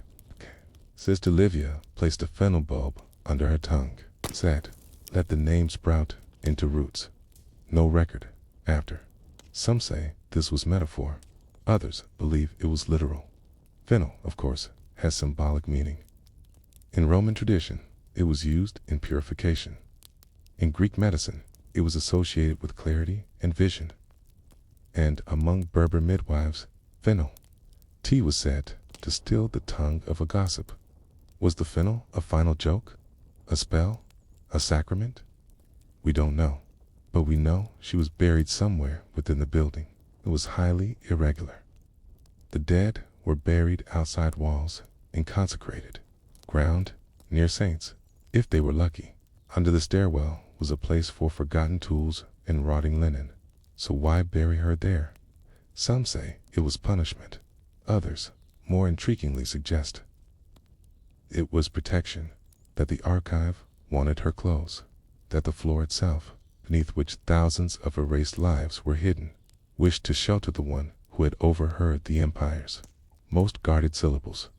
Let's pause and consider what this means. You are not meant to know her name. You are not meant to remember the emperor's name either. And yet, you are here listening to the echoes, sifting through the silences, reading the entries meant to be unread. Why? Because the archive worked.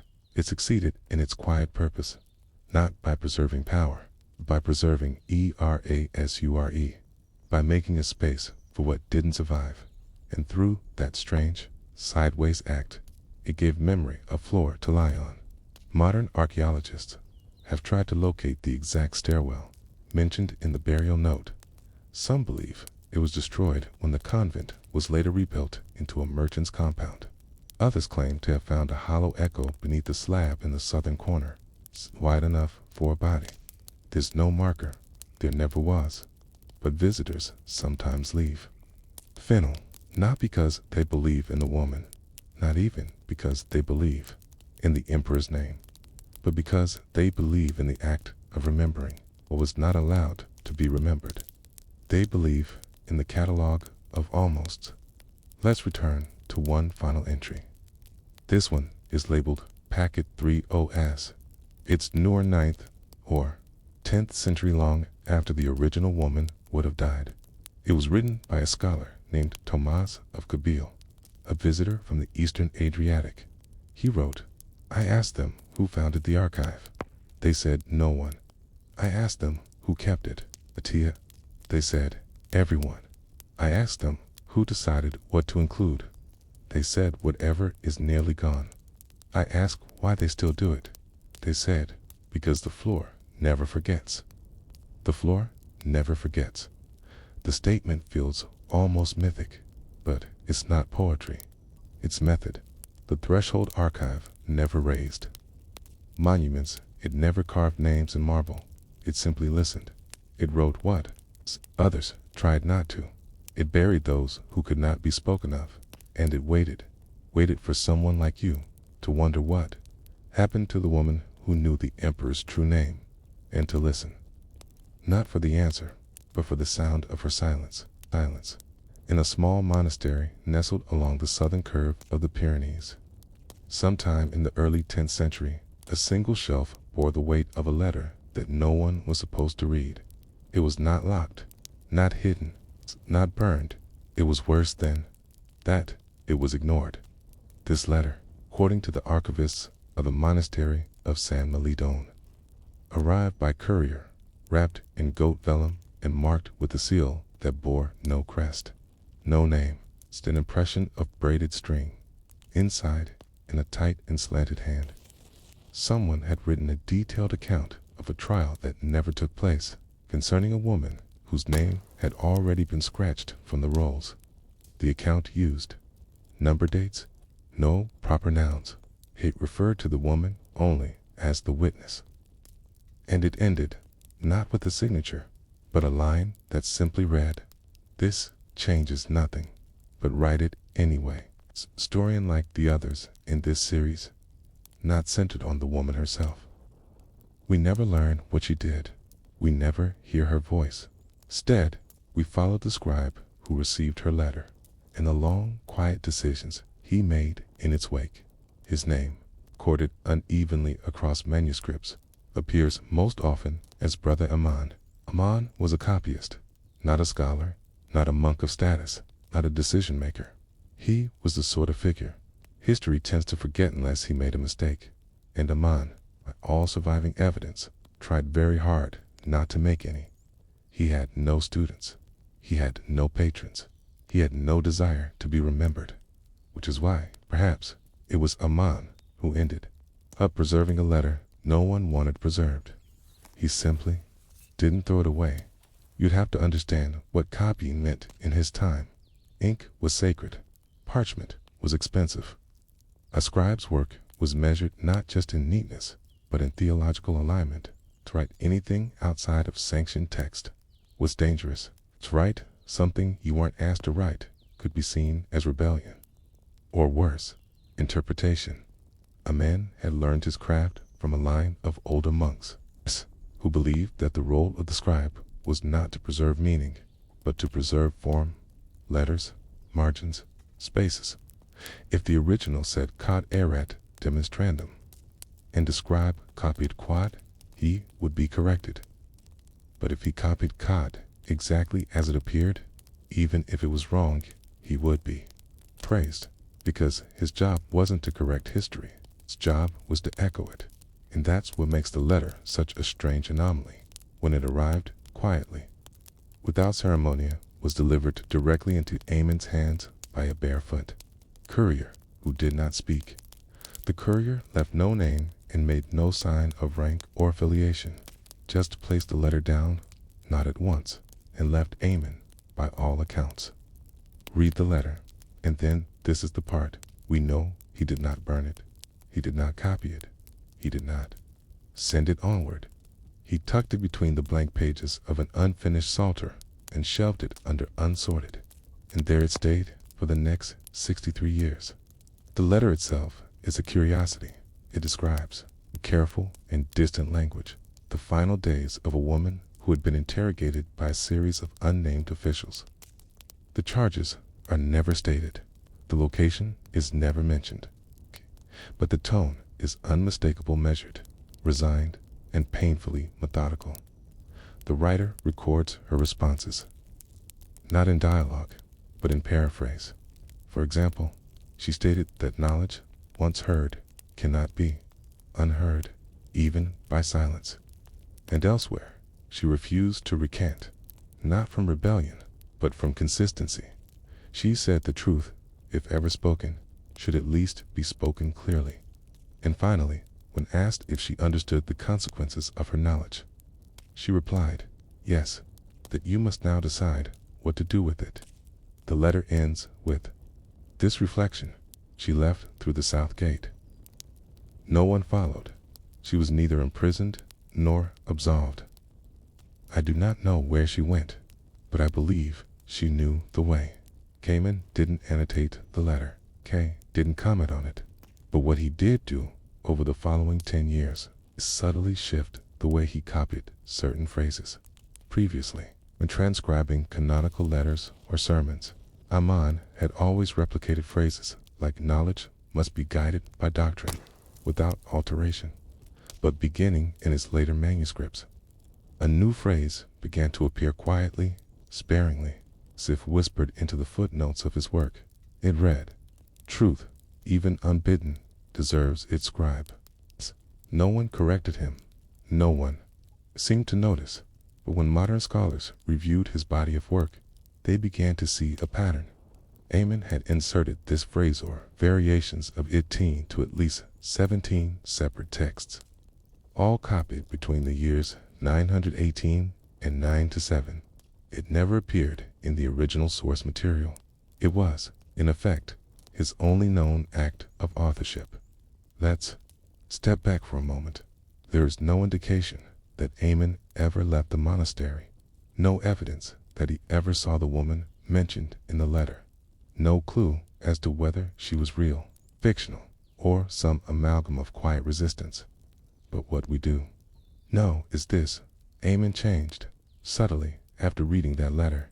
He became attentive to silence. He began cataloging blank pages. He started recording the number of erasures in each manuscript. In one surviving text, a copy of Gregory's Dialogues, Cayman includes a strange postscript. This volume contains 31 intentional omissions. They were present in the source. I make no judgment, but I will not pretend they were not there. It's a small thing, a footnote, a whisper, but it tells us that Amon understood what most copyists were trained to ignore: that silence is not absence. That omission is a kind of record. That forgetting can be written, and this more than the letter itself, which makes the story worth telling. The letter that changed nothing did. In fact, change one thing: it changed the scribe. And the scribe, without fanfare, changed the archive, not by copying the letter, not by rewriting doctrine, but by quietly making space for what could not be said, by leaving room in the margins. By counting ERASURES, by reminding future readers like you that something was once there, and perhaps still is. At the monastery of San Melito, you can still see the shelf where the letter sat. It is marked now by a brass plaque that reads simply, "The letter that changed nothing." Visitors pass by without much pause.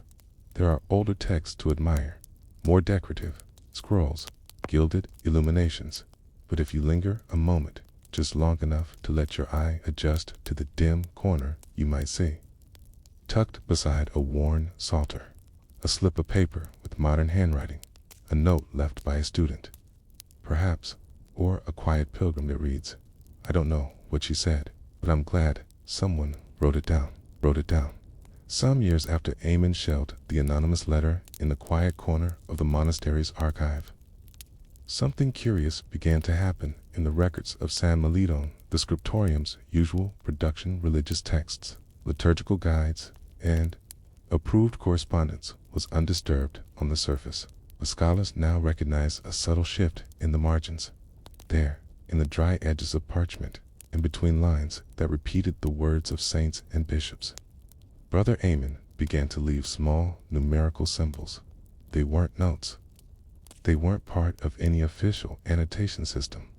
They weren't even consistent in form. They were counts. In one manuscript, the number 17 appears faintly beside the final benediction. In another, the numeral 4 sits unassumingly above a passage from St. Jerome. Occasionally, he used dots instead of numbers, clusters of them, marked with tiny, near-invisible slashes that resembled tally marks. For decades, historians dismissed these as copying errors or scribe-specific quirks. It wasn't until the early 20th century that a visiting linguist named Bernhard Eberlein suggested a pattern. These were counts of omissions. Eberlein was struck by Eamon's near-fanatical attention to repetition and consistency, while other scribes corrected or adapted earlier texts.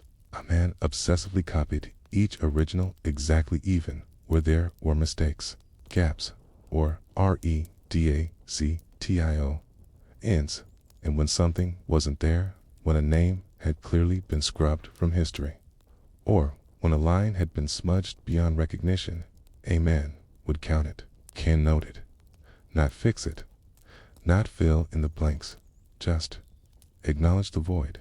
What might compel a scribe, trained for obedience and invisibility, to start counting silences? We return, once more, to the letter.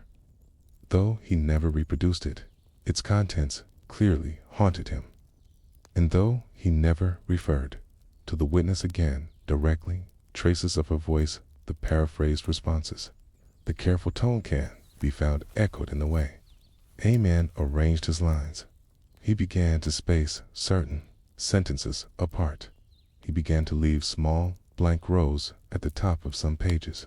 He even adjusted the width of margins in texts that dealt with doctrinal authorities, if making room for something that couldn't be written but shouldn't be erased. One modern paleographer wrote, "Man did not write marginalia. He wrote absence."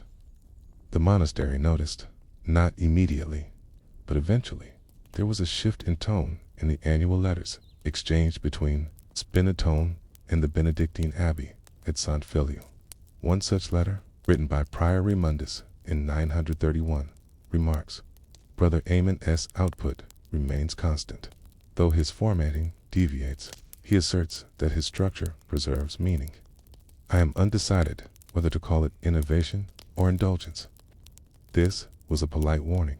Deviation from orthodoxy, even in layout, was grounds for restriction, and yet Eamon was never punished. Perhaps the prior knew Eamon's work was too consistent, too useful to interrupt, or perhaps, saying, "This seems more likely the deviations were subtle, enough to pass below the threshold of open reprimand." Whatever the case, Eamon continued. He became increasingly methodical. He began keeping a separate log of books, not copied volumes, that arrived at San Melito but were deemed unsuitable for reproduction. He listed their titles, their conditions, and whether they bore damage or defacement. More than once, K noted name removed in the margin. Once, beside a small tract, on visions written by a nun named Juliana, he wrote, line 7, author's name excised, handwriting abrupt, scrape marks visible. He was documenting erasure as a kind of history in itself. One record stands out, a partial transcript from an ecclesiastical conference, likely from a traveling bishop's notes, had been delivered to the monastery. It included a debate about how to refer to heretics whose names had been stricken from the records. Some had suggested placeholder labels, X or the speaker. Others argued they should not be referenced at all. Amen copied the text with care, but beside the phrase, the woman who said too much, Key inserted a quiet symbol / over a dot and next to it. The words, her name was spoken once. It cannot be unspoken. This was the closest he ever came to speaking of the witness again. And then, round the year 934, Amen disappeared from the records. There is no death entry, no mention of retirement or reassignment. His work simply stops. Some speculate that he was transferred. Others believe he died quietly and unrecorded. Many monks did. But the blank space he left behind is striking. After his disappearance, the marginal counts vanish. The spacing returns to standard form. The small acts of resistance or preservation cease. And, in the very next volume, catalogued after his last known work, the archivist writes only, new folios, clean, hand, consistent. No errors of note, as if to say, the echo has faded. But the story doesn't end there, because decades later, in 1003, a young monk named Ivo of Narbonne wrote a letter to a distant cousin, a student of canon law. In it, he describes a curious manuscript he found while assisting in reorganizing the monastery's archives. The manuscript was a psalter, ordinary on the surface. But inside, between two blank pages, he found something unexpected. A letter, no seal, no title, no date, but its tone chilled him. He writes, it spoke of a woman judged, but not sentenced, of a voice heard, but not recorded, and of a man who, fearing loss, made no copies, but kept her words hidden. He concludes, I do not know who she was, or who he was, but I believe both knew that one day someone else would read. It's not clear what happened to the letter after that. Ivo does not mention copying it. He makes no record of submitting it to a superior. But one thing is certain, he remembered it, because 20 years later, in his own marginal notes, he began using a curious new symbol, a slash, over a dot. He never explained it, and no one after him continued the practice, but it was there briefly, quietly, in the margins of texts that dealt with forgotten people and broken records, as if he, too, had learned from Aman, as if he, too, had begun to count silence in modern times. San Melito is mostly a ruin, but its archives survive scattered across libraries in Barcelona, Geneva, and Avignon. Some of Amen's manuscripts are now digitized. You can see the faint slashes in the margins, the tally marks, the quiet rows of space. They aren't dramatic, they aren't rebellious, they're just present. And that, perhaps, is the point. Witness the woman whose story arrived, folded and unsought left. No name. A man did not speak it, but he made room for it.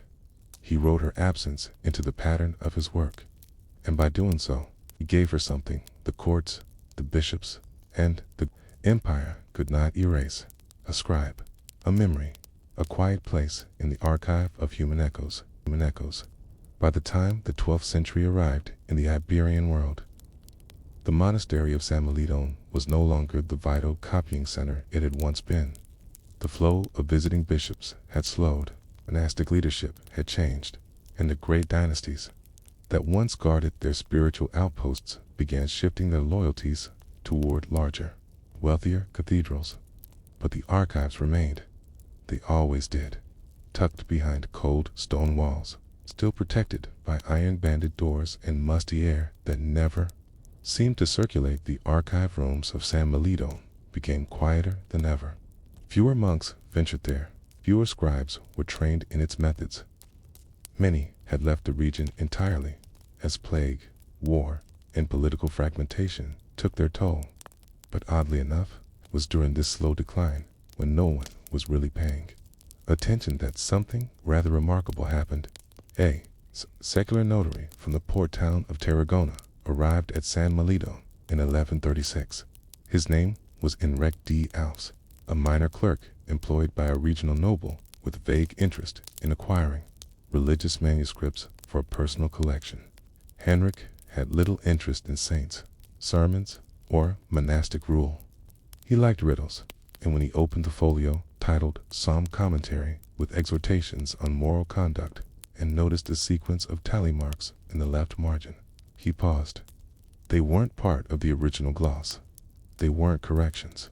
They were too deliberate, and they only appeared beside certain lines that mentioned forgotten prophets or heretics left unnamed. He flipped to another manuscript. More marks, different style, but there they were. He asked a young monk if they knew who had written them. The boy shrugged. They say an old scribe once counted what wasn't there. Being a notary did something no monk had done in over a century. He started cataloging the anomalies. He kept a small parchment cord of every manuscript, with unusual spacing, erratic tallying, or unexplained silences. He copied the affected passages and underlined the ones next to Amen S marks. It wasn't a protest. He didn't challenge doctrine or argue heresy, but he was drawn to something that every good notary learns to feel in their bones, a pattern that should be there but isn't. He referred to these anomalies as mutus manus, the silent hand, and after 5 days at the monastery, discovered something he would never speak of in writing again. Between the Psalter folios, behind a damaged cover of a discarded legal tract, he found a single parchment tucked and folded tightly, stitched shut with linen thread at its edge. Inside is a letter, the original, written in a plain, feminine hand. It wasn't signed, but it wasn't anonymous either. The voice inside was vivid, steady, measured, and the opening line was devastating in its clarity. You do not need to hear my name. The emperor already does.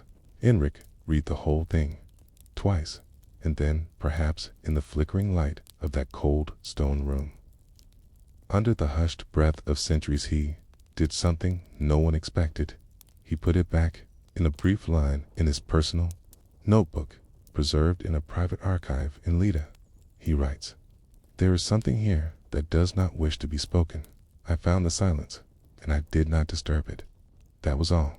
And once again, the letter faded from history. Centuries passed. The monastery's land was sold during the Napoleonic confiscations in the early 1800s. The archives were moved to diocesan custody. Many dumped into dusty libraries, or sold in batches to collectors and antiquarians.